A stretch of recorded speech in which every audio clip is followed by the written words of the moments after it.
রাধা কৃষ্ণটাকে দেখে আমার চোখে জল বেরিয়ে গেছে। আমি আমার এত ভালো লাগছিল। আর আমাকে দেখে? তোকে দেখলে আমার রাগ হয়ে যায়।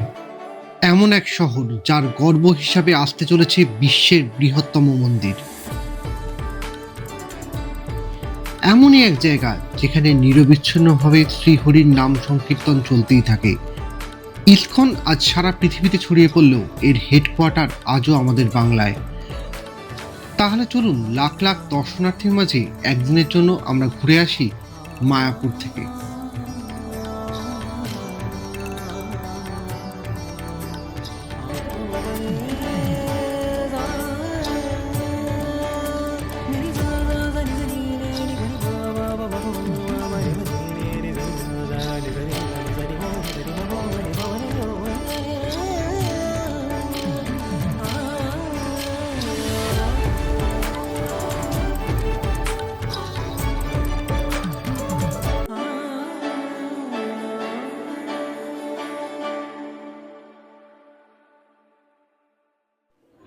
গুড মর্নিং, নমস্কার। আমি অভিক, আপনাদের হোস্ট। আর ট্রাভেল ডেস্টিনেশনস উইথ অভিক পরিবারের পক্ষ থেকে একটা সম্পূর্ণ নতুন ব্লগে আপনাদের প্রত্যেককে স্বাগত। শীতকাল বাঙালিদের কাছে একটা খুব প্রিয় ঘোরার মরশুম, আর এই শীতের অবসানের ঠিক আগে আমরাও ঘুরতে বেরিয়ে পড়েছি। আজকে আমাদের গন্তব্য মায়াপুর। এই মুহূর্তে আমরা আছি বিষ্ণুপ্রিয়া হল্টে। এবারে জেনে নিই আপনি মায়াপুর পৌঁছাবেন কি করে। এমনিতে মায়াপুর পৌঁছানোর জন্য অনেকগুলো রাস্তা আছে, তবে তার মধ্যে সব থেকে জনপ্রিয় মাধ্যম হলো ট্রেন যাত্রা। তার জন্য আপনাকে হাওড়া বা শিয়ালদহ জাংশন থেকে কাটোয়া লোকাল ধরে পৌঁছাতে হবে নবদ্বীপ ধাম স্টেশন বা বিষ্ণুপ্রিয়া হল্টে।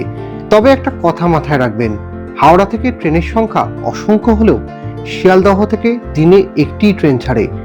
তাই যদি শিয়ালদহ থেকে কাটোয়া লোকাল ধরতে না চান, তবে শিয়ালদহ থেকে কৃষ্ণনগর লোকাল ধরে কৃষ্ণনগর সিটি স্টেশনে পৌঁছে সেখান থেকে অটোয় স্বরূপনগর ঘাট পৌঁছে ফেরি পেরিয়ে আপনি মায়াপুর পৌঁছাতেই পারেন। এছাড়াও আপনারা চাইলে গাড়ি করে NH-34 ধরেও মায়াপুর পৌঁছাতে পারেন।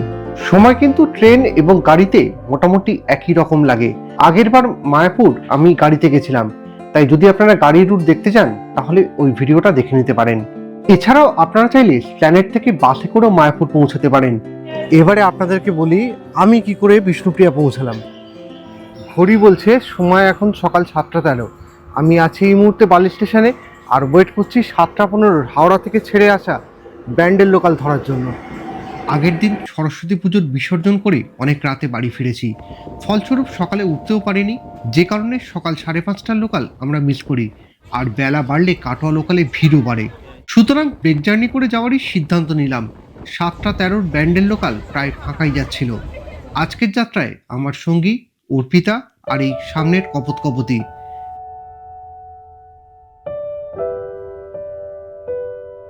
আর সঙ্গীত দোসর হিসেবে অবশ্যই ছিল কুয়াশাচ্ছন্ন সকালে উঁকি মারা সূর্যদেব।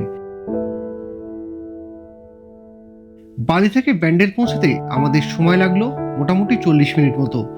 ব্যান্ডেলে 2 নম্বর প্ল্যাটফর্মে নেমেই দৌড়ালাম 7 নম্বর প্ল্যাটফর্মের দিকে, যেখানে ব্যান্ডেল কাটোয়া লোকাল ধরার জন্য অসংখ্য লোকেদের ভিড় ছিল। এই মুহূর্তে আছি ব্যান্ডেল স্টেশনে, এখান থেকে আমরা ধরেছি ব্যান্ডেল কাটোয়া লোকাল। ওটা করেই আমরা যাব বিষ্ণুপ্রিয়া হলে। বিষ্ণুপ্রিয়া থেকে চেঞ্জ করব। ব্যান্ডেল জাংশন থেকে বিষ্ণুপ্রিয়া হল পৌঁছাতে আমাদের সময় লাগবে মোটামুটি 1 ঘন্টা 15 মিনিট। প্রতিটা ট্রেন জার্নিতে যদি খাওয়া না থাকে তাহলে তার চার্মিং থাকে না। তো এখানে মিষ্টি বিক্রি হচ্ছিল, ছোট্ট ছোট্ট দুটো মিষ্টি 5 টাকা পিস। আমাদের ওখানে তো 5 টাকা পিসের মিষ্টি এখন আর ভাবাই যায় না।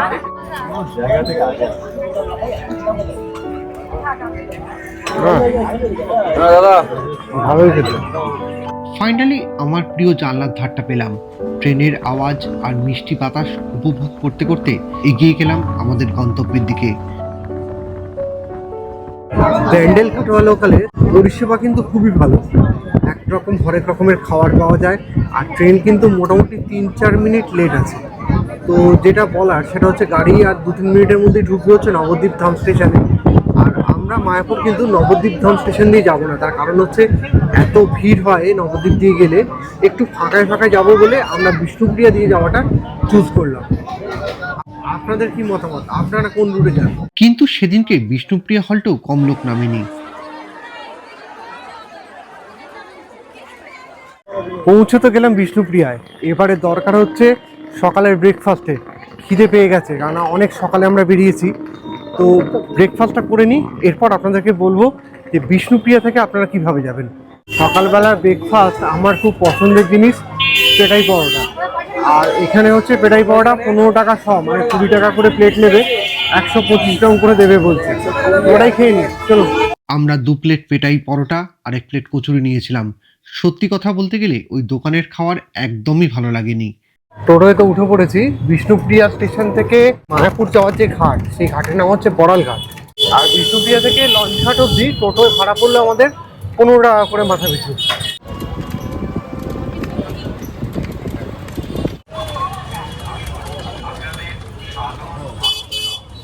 বিষ্ণুপ্রিয়া স্টেশন থেকে টোটোয় সময় লাগলো 12 মিনিট মতো। ওই 1 কিলোমিটার মতো রাস্তা, যেহেতু অপ্রশস্ত রাস্তা সেই জন্য 12 মিনিট মতো সময় লেগে গেল। এই যে জায়গাটা এসেছি, এই জায়গাটার নাম হচ্ছে বড়াল ঘাট। এখান থেকেই লঞ্চ ফেরি পেরোবো আমরা, ফেরি পেরিয়ে ওপারে যাবো।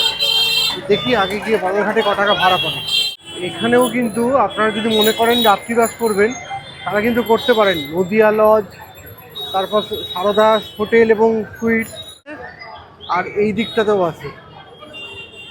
এই যে গঙ্গোত্রী গেস্ট হাউস, মোবাইল নাম্বারটা দেখে নিন, এখানেও কিন্তু আপনারা থাকতে পারেন। এই হচ্ছে বড়াল ঘাটের এন্ট্রান্স। এখানে কিন্তু 2 রকমের ফেরি ব্যবস্থা আছে, যার মধ্যে লঞ্চে ভাড়া 10 টাকা, আর লঞ্চ সার্ভিস সকাল 6টা 15 থেকে রাত্রির 8টা পর্যন্ত অবধি। আর মোটর বোট চালিত নৌকায় গেলে ভাড়া পড়বে 5 টাকা করে। এর সার্ভিস ভোর 5:30 থেকে রাত্রির 11টা অবধি। নবদ্বীপ, যার অর্থ 9টি দ্বীপের সমষ্টি, এর একেবারে মাঝখানে অবস্থিত অন্তর্দ্বীপ, যার আজকের নাম মায়াপুর। এই হচ্ছে লঞ্চের অবস্থা, পুরো প্যাকটা। আর এইদিকে হচ্ছে নৌকো। নবদ্বীপ ভাগীরথী এবং জলঙ্গি নদীর সঙ্গমস্থলের কাছে অবস্থিত।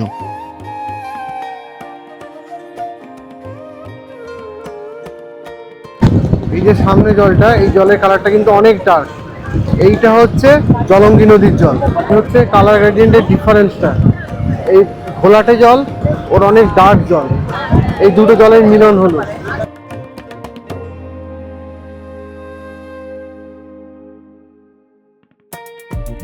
তবে জলঙ্গি এবং ভাগীরথীর সঙ্গম পরিষ্কারভাবে দেখতে গেলে আপনাকে কিন্তু লঞ্চে করেই যেতে হবে।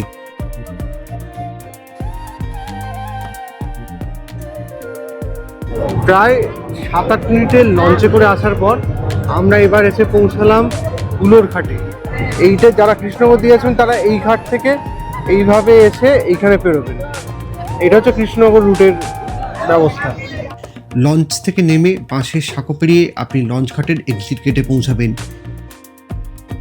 এখানে কিন্তু টিকিট চেক হয়, অতএব টিকিট একদম সামনে রাখবেন।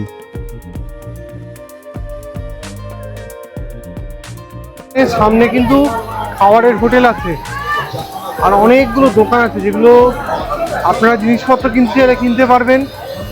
আর মেলা, লোকেদের জন্য মেলা বসে গেছে। এই হুলোর ঘাটেও আপনারা অনেক থাকার জায়গা পেয়ে যাবেন। যদি আপনারা মায়াপুরে থাকতে চান তাহলে এই জায়গাগুলো কিন্তু দেখে নিতে পারেন।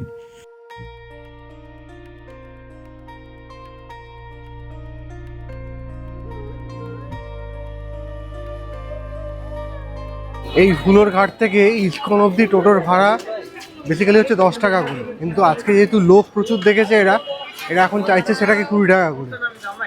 আবার কত রকম কায়দা, রিজার্ভ যাবেন তাহলে 100 টাকা, আর যদি শেয়ারিংয়ে যান তাহলে 20 টাকা করে। শেষে একটা টোটো পেলাম যে 10 টাকা করে নিয়ে যাবে।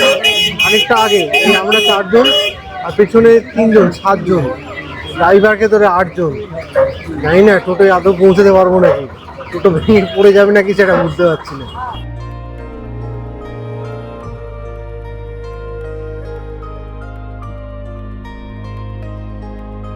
যত মায়াপুরের কাছে পৌঁছাতে লাগলাম ততই যেন মায়াপুরের নতুন মন্দিরের রূপ আমাদের চোখে ফুটে উঠতে লাগলো।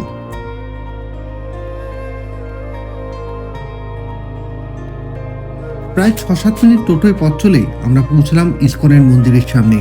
আর এখানে সারা বছরই লোকেদের আনাগোনা লেগে থাকে।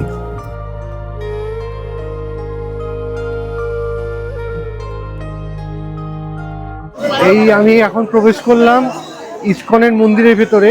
আর এই দিকটা, এই যে এই আমার পেছন দিকটা, এখানে হচ্ছে 24 ঘন্টা অখণ্ড হরিনাম সংকীর্তন হতে থাকে।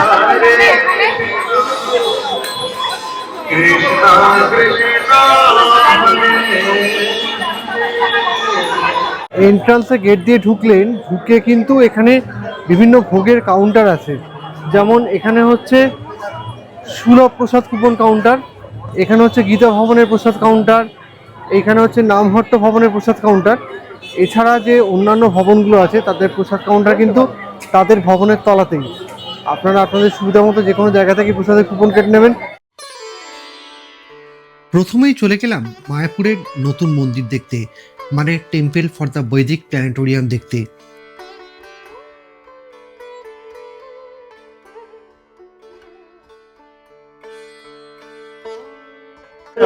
নতুন যেটা হয়েছে কাজ চলছে এখনো। নতুন মন্দিরে ঢোকার জন্য একটা ডোনেশন নেওয়া হয়, কেন কি মন্দিরের কাজের জন্য প্রচুর অর্থের প্রয়োজন। তো যে টিকিটটা দিয়েছে সেই টিকিটটা কিন্তু খুব সুন্দর দেখতে, ভীষণ ভালো লাগলো আমার দেখে। মন্দির কেমন হবে সেটা বোঝা যাচ্ছে এই টিকিটের রুচি দেখে।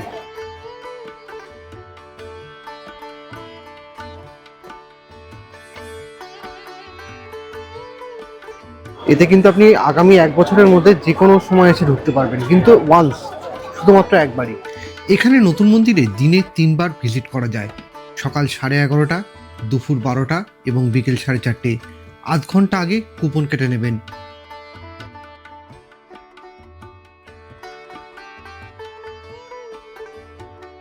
যতটুকু কাজ হয়েছে এই মন্দিরে সেটাই কিন্তু একদম পুরো চোখে পড়ার মতো, খুব নিখুঁত কাজ, ভীষণ ভালো লাগবে এখানে। প্রত্যেকটা ব্যাচেই একজন গাইড থাকেন, যিনি পুরো মন্দির চত্বর আপনাকে ব্রিফ করে দেবেন, যাতে ইনকমপ্লিট মন্দিরও আপনি আপনার ইমাজিনেশনে কমপ্লিট দেখতে পারেন।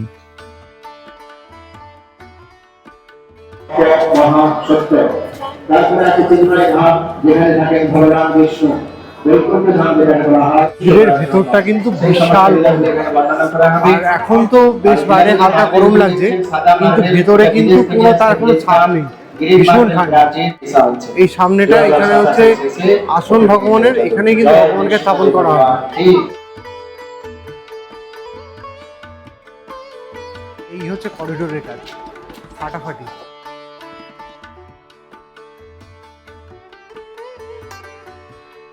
ইসকনের কর্মচারীদের দাবি 2026 সালে মন্দিরের অনেকটাই সমাপ্ত হয়ে যাবে, কিন্তু আমার এ ব্যাপারে সন্দেহ আছে। 2028-এও কতটা সমাপ্ত হবে সেটা নিয়ে একটা প্রশ্নচিহ্ন থেকে যাচ্ছে।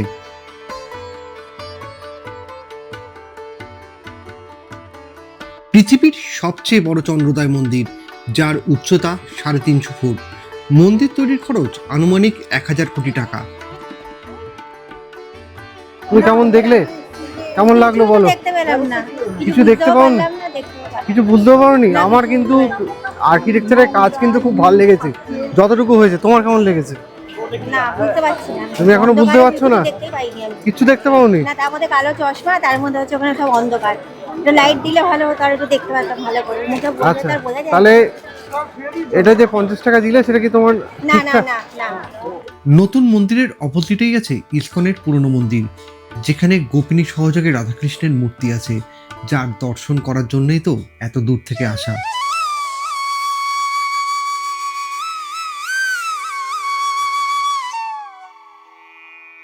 এবারে ব্যাগ ফ্যাগ সমস্ত কিছু রেখে দিয়েছি। মোবাইলটা জমা দেবো, মানে মোবাইলটা জমা দেবো কার কাছে? নিজের বউয়ের কাছে, আর কারোর কাছে না।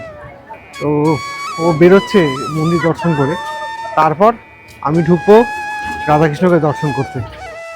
যারা মেন মন্দিরে ঢুকবেন তারা যদি বাইরে একা আসেন বা সঙ্গে লোক নেই, সেক্ষেত্রে কিন্তু তাদের জন্য এখানে ফ্রিতে জুতো রাখার ব্যবস্থা আছে।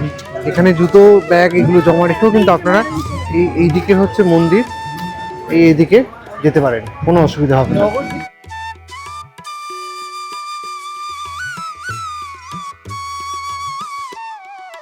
এই মন্দিরে ঢোকার আগে আপনাকে কিন্তু চেকিং পয়েন্টের মধ্যে দিয়ে যেতে হবে, অতএব ভুলেও কোনো ইলেকট্রনিক গ্যাজেট নিয়ে এখানে কিন্তু ঢুকবেন না।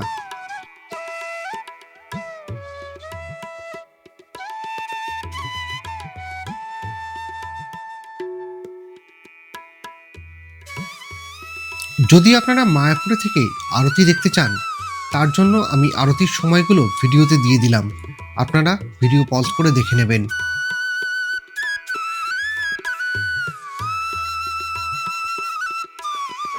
আমরা কিন্তু ইসকনের মেন যে মন্দির আছে রাধাকৃষ্ণের, তা দর্শন করে নিয়েছি। সত্যি কথা বলতে গেলে ভগবান শ্রীকৃষ্ণ আর রাধাকে একসঙ্গে দেখে মনে যে প্রশান্তি পাওয়া যায়, সেটা তো অন্য কোনো কিছুতেই এর পরিপূরক হতে পারে না।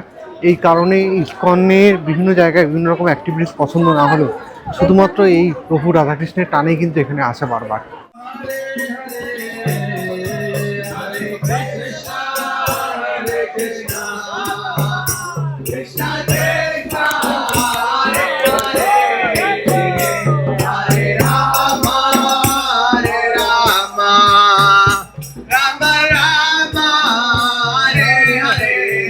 আগের বার আপনাদেরকে আমি গদা ভবনে কি প্রসাদ পাওয়া যায় সেটা তুলে ধরেছিলাম।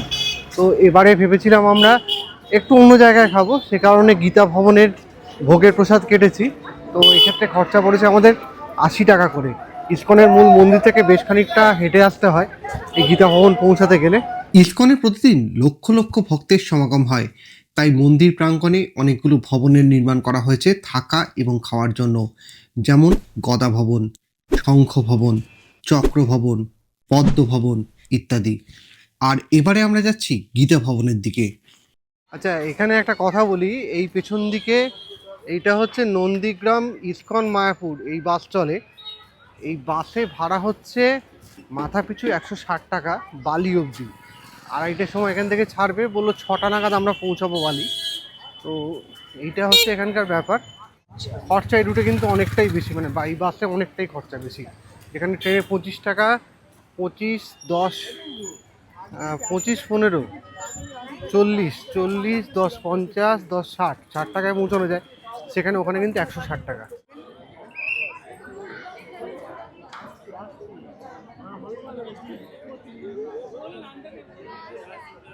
এই গীতা ভবনে কিন্তু লাইন অনেক হয়, প্রচুর লোক এখানে প্রসাদ খায়। তো যে কারণে আজকে কিন্তু আমরা প্রায় 40 মিনিট মতো লাইনে দাঁড়ানোর পর এবারে ঢোকার সুযোগ পেতে চলেছি। এখানে কিন্তু জুতো রাখার জন্য নিঃশুল্কের ব্যবস্থা আছে, তো বাইরে রাখার কোনো দরকার নেই। এখানেও কিন্তু যদি মনে করেন আপনারা রাখবেন তাহলে কিন্তু রাখতে পারেন। এই হচ্ছে জুতো রাখার র্যাক, এখানে সুন্দর সারিবদ্ধভাবে জুতো রেখেছে। আর এই হচ্ছে লাইন ঘুরছে, অনেকটা ঘুরতে হচ্ছে, অনেকটা। আর বাইরেও প্রচুর লাইন ছিল, প্রচুর লাইন। এখানে কিন্তু সিস্টেম খুব ভালো, এই দেখুন টেবিল ওয়াশ করছে, আর যারা বয়স্ক তাদের জন্য বসার ব্যবস্থা, আর বাকিদের হচ্ছে এই মাটিতে বসে খাওয়া সিস্টেম। বসার পরেই প্রথমে পেলাম শালপাতার থালা আর কাগজের গ্লাসে জল, তারপরেই এলো গরম গরম বেগুনি, ধোঁয়া ওঠা ভাত, মিক্স ভেজ আর গরম ডাল, তারপর এলো রুটি, পনিরের তরকারি, আর শেষ পাতে এলো পরমান্ন। এই গীতা ভবন থেকে আমরা প্রসাদ খেয়ে বেরোচ্ছি। গীতা ভবনের খাওয়ার দাওয়ারের কোয়ালিটি নিয়ে তো কোনো কথা হবে না, কিন্তু যেটা সমস্যা সেটা হচ্ছে কোয়ান্টিটি নিয়ে। এরা কিন্তু ধরুন যে রুটি খাবে, যারা রুটি প্রধান ডায়েট যাদের, তারা কিন্তু ওই একবারেই যা রুটি নেওয়া নিয়ে নেবেন, নাহলে কিন্তু রিপিটেশনের কোনো গল্প রুটির ক্ষেত্রে এখানে নেই। আর বাকি মোটামুটি ঠিকঠাক। আচ্ছা, এখানে হচ্ছে গৌরনিতাই ধর্মশালা। এখানে সুলভ মূল্যে তীর্থযাত্রীদের থাকার ব্যবস্থা আছে। আমি এখানকার একজন স্টাফের থেকে শুনলাম, উনি অন ক্যামেরা বলতে চাইলেন না, যে এখানকার রেট হচ্ছে 100 টাকা করে। এই জায়গাটার পরিবেশ কিন্তু ফাটাফাটি। এই দেখুন আখ চাষ হয়েছে নিজেদের, মানে কোনো রকম কেমিক্যালের কোনো চান্স নেই। আর সেই আখ নিয়ে যাচ্ছে মোটর ভ্যানে করে। ও টোটো পাওয়া যাচ্ছে, জিজ্ঞাসা করি। হরে কৃষ্ণ, হরে কৃষ্ণ। গোশালা কত করে? 4 জন? ঠিক আছে, চলেন। কোনটা, ওই গাড়ি? চলো। তুমি যে সারাদিন আজকে এখানে ঘুরলে, কেমন লাগলো তোমার? খুব ভালো লাগলো। খুব ভালো লেগেছে? কোনটা ভালো লাগলো, কোনটা ভালো লাগলো এইভাবে ওকে ওই অন্ধকার ঘরটাই ভালো লাগেনি। অন্ধকার ঘরটা। আর রাধাকৃষ্ণ যেটা আমি দেখতে পারবো, আবার রাধাকৃষ্ণটাকে দেখে আমার চোখে জল বেরিয়ে গেছে। আমি আমার এত ভালো লাগছিল, আর আমাকে দেখে? তোকে দেখলে আমার রাগ ধরে যায়। চোখ দিয়ে জল বেরোচ্ছিল, এত ভালো লেগেছে। এই এখানে কিন্তু প্রচুর মানুষ খাবে বলে লাইনে দাঁড়িয়ে আছে। এগুলো লঙ্গরের সিস্টেম আছে। এই দেখুন এইখানে লঙ্গরে খাওয়ার ব্যবস্থা আছে। টোটো করে ইসকনের মেন মন্দিরের সামনে থেকে মিনিট তিনেক এসেছি। আমি এসে পৌঁছেছি ইসকনের গোশালার সামনে। এই সামনে হচ্ছে গোশালা। এবার গোশালায় গিয়ে ভেতরে দর্শন করব গোমাতাদের। ইসকনের গোশালা বিশ্বের অন্যতম বৃহত্তম এবং উন্নত গোশালার মধ্যে একটি। অবশেষে পৌঁছালাম ইসকনের গোশালার ভেতরে। আর এখানে কিন্তু প্রচুর গরু, যেরকম হওয়া উচিত। ইসকনে তো গরু প্রচুর থাকে। হিন্দু ধর্মে গরুকে গোমাতা এবং ষাঁড়কে ধর্মের রক্ষক বলা হয়। ভক্তরা তাদের বিশেষ দিনে গরু দত্তক নিতে পারেন বা গোখাদ্য এবং ওষুধের অর্থ অনুদান করতে পারেন।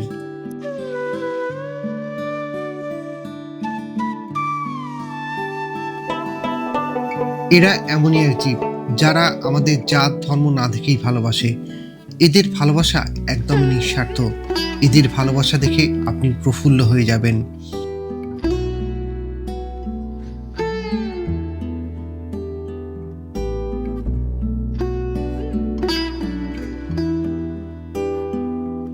যাদের এই ভবনের খাবার খেতে ইচ্ছা করছে না তাদের জন্য এখানে ব্যবস্থা আছে। এখানেও কিন্তু আপনারা খেতে পারেন, তবে এখানে ডেফিনেটলি দাম কিন্তু অনেকটাই খানিকটাই বেশি হবে। যেটা ভবনে পাওয়া যায় যে রেটে, সে রেটে কিন্তু আপনি এখানে পাবেন।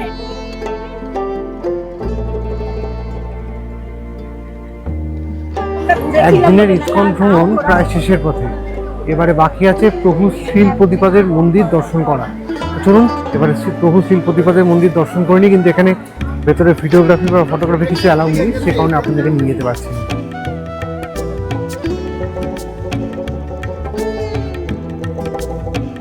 আচার্য শ্রীল প্রভুপাদ ইসকনের প্রতিষ্ঠাতা। তিনি 1966 সালে ইসকন প্রতিষ্ঠা করেন। তার সমাধি মন্দিরটি সুন্দর বাগান এবং শান্ত পরিবেশ দ্বারা বেষ্টিত। এখানে শ্রীল প্রভুপাদের একটি বৃহৎ এবং প্রাণবন্ত মূর্তি আছে। এই সমাধি মন্দিরে একটি মিউজিয়ামও আছে, যা দর্শন করতে মাথাপিছু 15 টাকা করে লাগে। পরিশেষে একটি কথা বলি, মায়াপুর মানে শুধুই ইসকন নয়, এছাড়াও আরও অনেক জায়গা আছে যা আমি আগের বারের ব্লগে আপনাদেরকে দেখিয়েছি। ডেসক্রিপশনে লিঙ্ক দেওয়া রইল, যারা ওই ভিডিও দেখেননি তারা অবশ্যই দেখে নেবেন। একদিনের মায়াপুর ভ্রমণ এখানেই শেষ করছি। দেখা হবে পরবর্তী ব্লগে আবার নতুন কোনো গল্পের সঙ্গে। ততক্ষণের জন্য সুস্থ থাকবেন, সাবধানে থাকবেন, আর হ্যাঁ অবশ্যই ভালো থাকবেন। আরেকটা কথা, ভিডিওটা কেমন লাগলো সেই মতামতের অপেক্ষা থাকলাম। টাটা।